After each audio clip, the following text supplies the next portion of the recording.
guys, it's me, Mrs. Vogel, for Ruby Holler again today. Yesterday, let's recap what we talked about yesterday.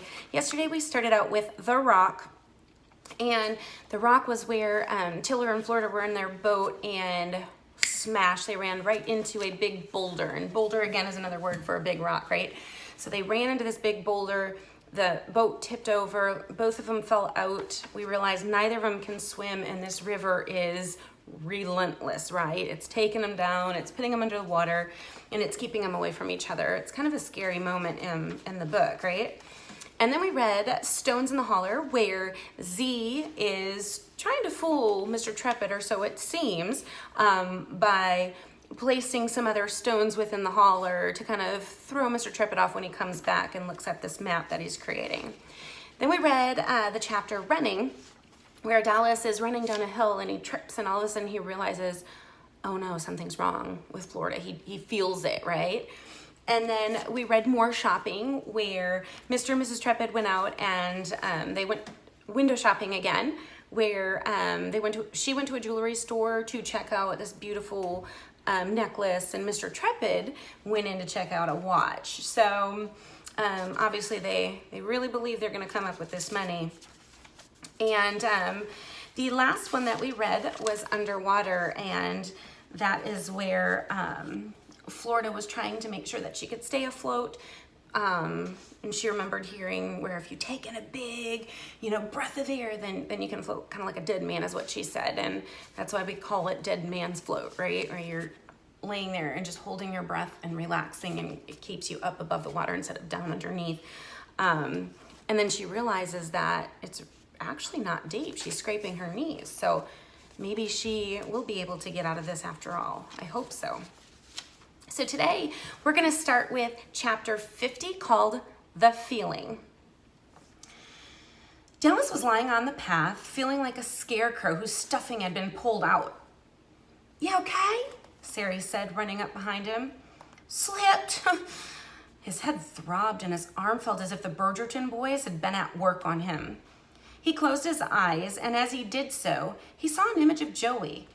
Only this time, Joey was trying to breathe air into Dallas. "Sari," he said, "I just want you to know that if I die, it's not your fault." "What? Die? Do you feel like you're gonna die?" "No, but I'm just saying." "Hush," she said, reaching for her backpack. "I'm hoping to bring enough money in case we need to go to get you to a doctor. Don't suppose there are any Understone funds out here, Understone funds? What was it about the Understone funds that had been nagging at the back of Dallas's brain? Something was bothering him, but he couldn't figure out what it was. "Oh, I hope we're not too awful far from Ruby Holler or Boxton." Boxton. The Trepid Understone funds. Uh-oh. "You okay? You a little dizzy?" Dallas was trying to remember when he and Florida had run into Mr. Trepid outside Grace's diner. Had they mentioned the Understone funds? Oh, why had they done that? Dallas. A little movie was playing in Dallas's head. In it, he saw Mr. Trepid roaming through the holler, searching for the Understone funds. "Sari, I did a stupid thing." "Nonsense. Anyone can fall. It's not your fault you fell." Dallas closed his eyes again. He was going to have to tell her. And then, suddenly washing over him, was that feeling again, that Florida was in trouble. "Sari, wait, something's wrong with Florida." "Florida? What are you talking about?" "I know it. I feel it. Something's wrong. Something's happened. We've got to go get her and Tiller." He scrambled to his feet. "We've got to. Something awful's wrong." His chest felt so tight that he had to gulp for air. Sari put her hand to her throat and said, "Maybe it's Tiller, not Florida. I've got this feeling." "Well, so do I, so let's get moving." They scrambled down the path to the stream at its bottom, frantically trying to get their bearings, but they had no idea what direction to turn. "Just take a wild stab, upstream or downstream. What does your gut tell you?" "Downstream." They headed off along the bank, clambering over roots and rocks, weaving through thickets. From the distance came the crack of a gun, followed by a shout. On the opposite side of the stream, 2 young men emerged. They were scruffy, maybe 16 or 17 years old, and both carried guns. The taller of the 2 young men said to the other, "Heck, we almost bagged just a couple of people with the shot."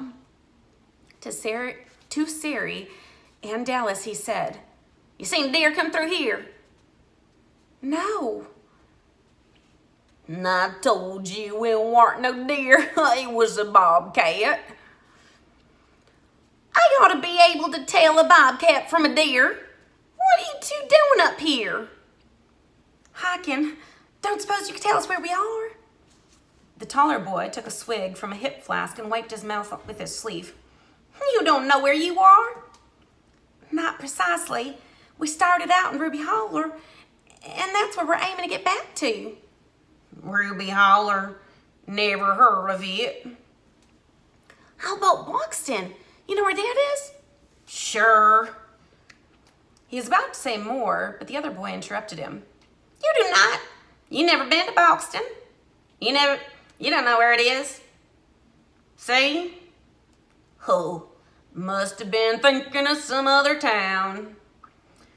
"Well, do you know where we could find a phone?"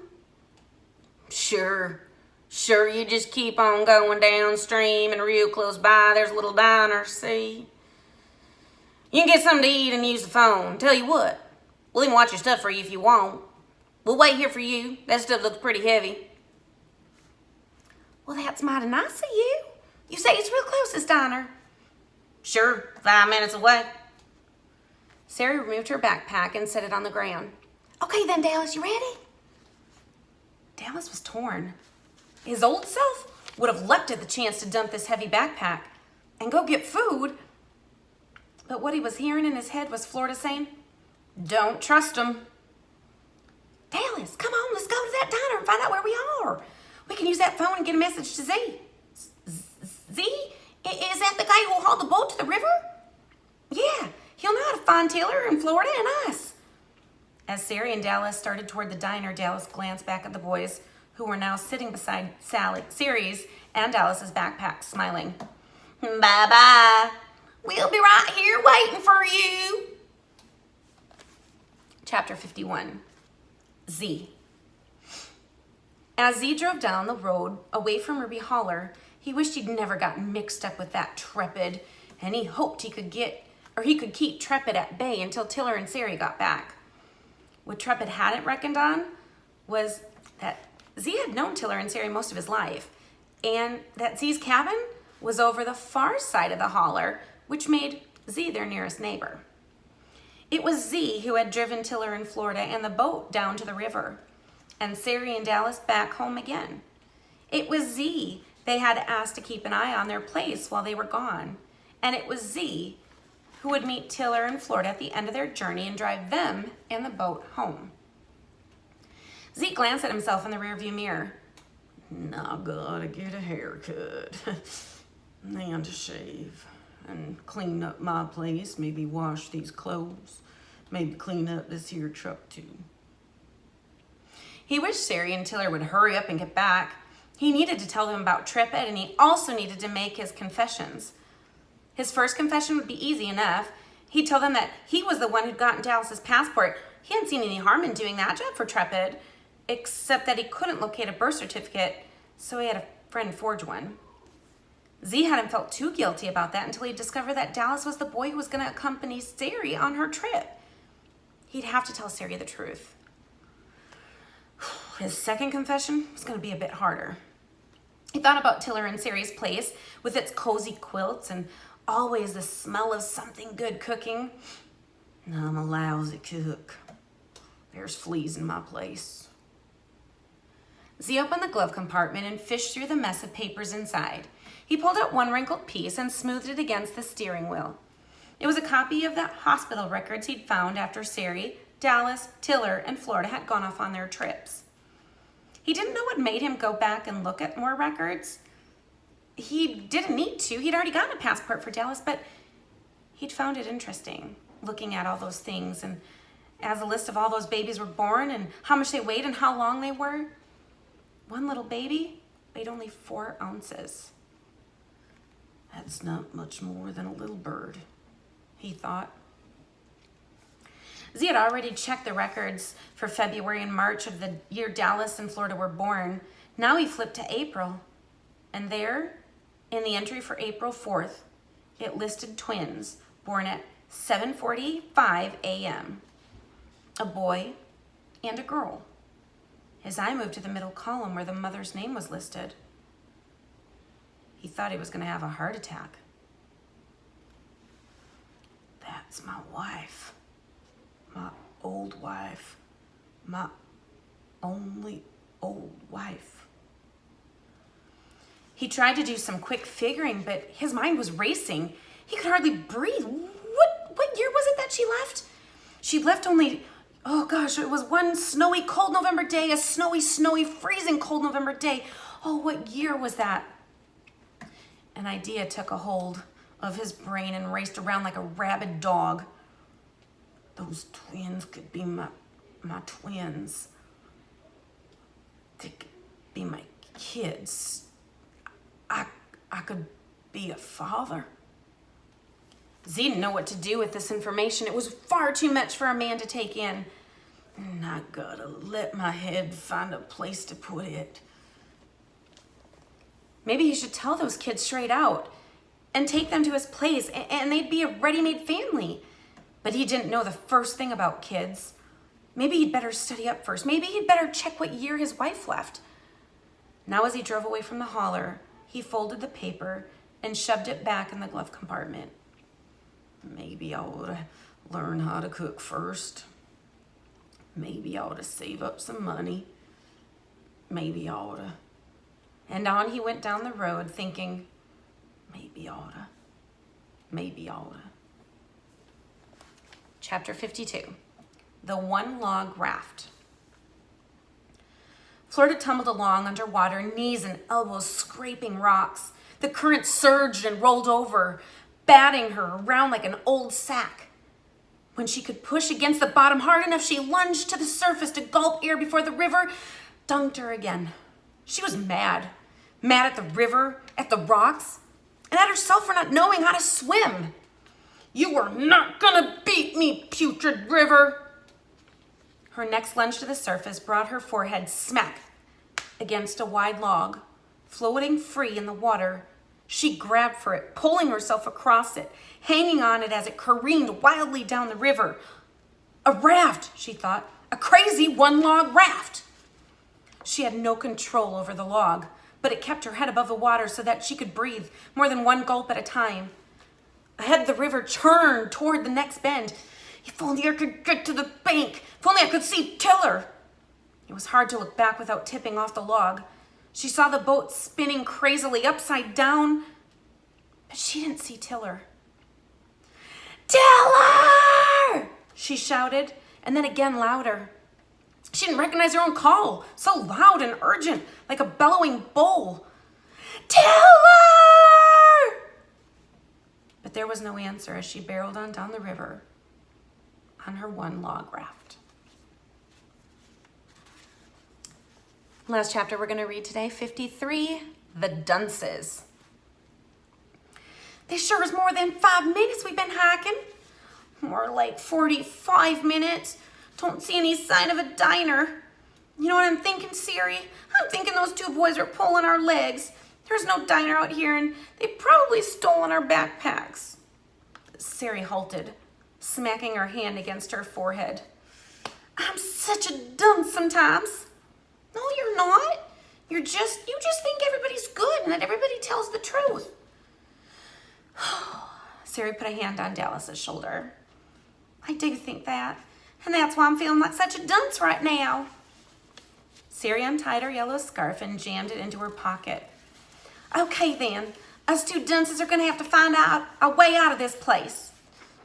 Overhead, the sun was covered with haze. The air felt heavy, steamy, pressing in on them as they continued along the narrow path. We'd better find a town pretty soon.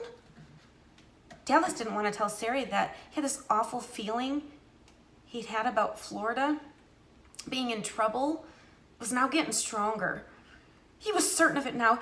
She was in trouble, and she was in that river. He knew it as clearly as if he had a crystal ball. If we find a town, the people in the town will at least know where they are, and then we'll know where we are. Does that buddy of Tiller's, that Z guy, does he have a phone? No, but I can leave a message at Grace's Diner. He checks in there regularly. I think I've seen that guy before. I think I've seen him with Mr. Trepid. No, I certainly hope not. That Z guy doesn't talk too much, does he? Well, not too much. He lives by himself, so he's not used to talking much. What happened? Did he one time have some brothers or sisters or kids or a wife and they all got drowned or killed or something? You're starting to sound a little bit like Florida. I think Z has a brother or two, but they live out west somewhere. I never met them anyway, and he did have a wife once, but not for long. Dallas was picturing Z living with his wife, and the two of them were strolling through the holler. What happened to his wife? She didn't take much to living in the holler, I guess. Wanted to see the world. She hated being stuck up there in this little cabin, so one day she just up and left. Did they have any kids? No. Did he ever see her again? Dallas, you sure ask a lot of questions. I was just wondering, that's all. Seems to me if you had a wife up and left it, you'd go after her, wouldn't you? Well, I suppose. So why didn't he go after his wife? Sari picked up a stick lying across the path. That was a long time ago, 10, maybe 15 years ago. I think he did go after her, but I don't think he found her. That's a shame. Dallas pictured Z sitting by himself on the porch of his cabin.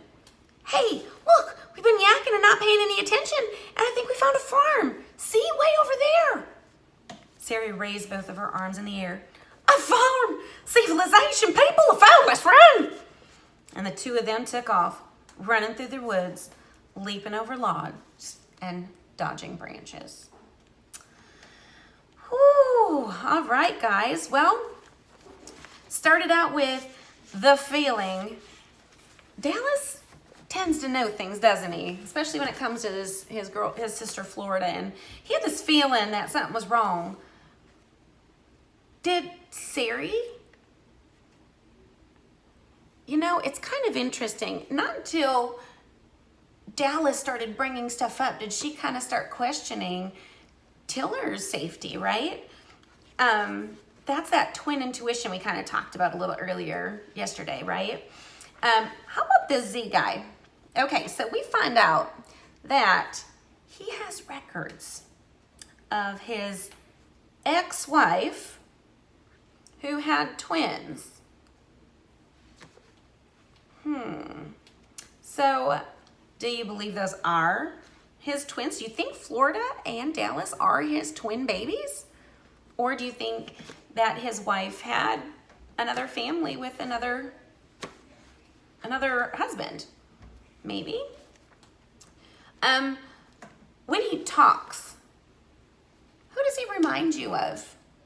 And why? Why does he remind you of that particular person? I have someone in my head I'm thinking of. Just listening to the way he talks, he reminds me of a particular person in this story.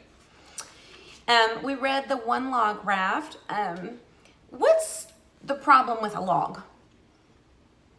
Right, it rolls, right? And so if you're trying to grasp on in water, it's slippery, it probably has moss on it. If I'm trying to grab, what's happening every time? You know, it's rolling. So is this going to be a way in which she can survive? Remember, the water is really shallow right now, right? Her knees and her elbows are getting scraped. Gosh, I hope she survives. I'm trying to think, what would worst case scenario be? I've got some ideas. We read the dunces as our last chapter. And if you don't know what a dunce is, back in the olden days where there was a one-room schoolhouse, they used to have this chair in the corner for students that misbehaved. They were called dunces. Didn't know what they should know, okay? Didn't know any better, behaved They knew how to behave, but they didn't necessarily behave that way. Or if they weren't doing their schoolwork they needed to, they had to sit in this corner as a dunce, right? And a lot of times they had these pointy, like cone-shaped caps that they had to wear in the corner. That's a dunce on it. So it's kind of an old school word, but it's kind of a fool, right? Someone that's not doing what they need to do. Do you think that Sari is a fool? Do you think she's a dunce? I think she has a lot of guilt right now. That's too bad. I want you to think about what you think is going to happen next. Do you think, because we haven't heard about Tiller for quite a while now, what do you think happened to him? What do you think is going to happen to Florida? And we know now that Dallas and Sari found a farm. Do you think it's going to be a good farm? Bad farm? Do you think anyone that we know is going to live there? Do you think anybody's going to be home? Do you think they'll have the capabilities of calling home? So much to think about, guys. I hope you join me tomorrow for Ruby Holler. Until next time, bye, guys.